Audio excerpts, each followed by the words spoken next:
আসসালামু আলাইকুম।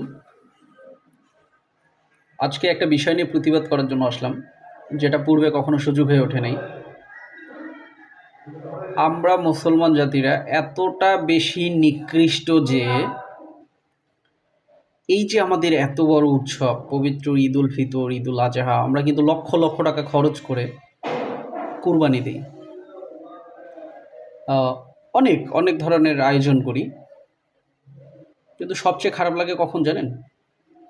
যখন মসজিদে নামাজ পড়তে গিয়ে দেখি আম, মসজিদের ইমাম সাহেবের নামে রুমাল কিংবা তাওয়ালার উপরে কালেকশন করা হচ্ছে।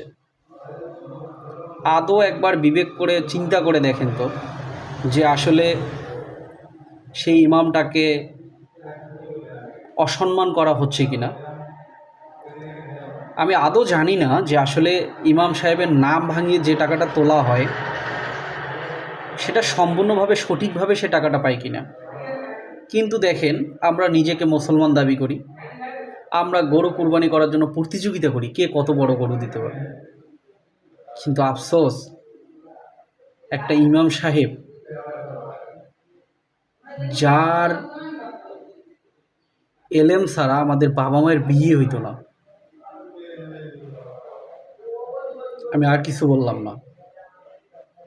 তো সবার মঞ্চে আমি চাই ভিডিওটা শেয়ার করে দিবেন, আমাদের মধ্যে সচেতনতা নিয়ে আসবেন, যাতে আর কোনো মসজিদে কোনো ইমাম সাহেবকে এইভাবে অসম্মান করা না হয়। ধন্যবাদ সবাইকে। আসসালামু আলাইকুম।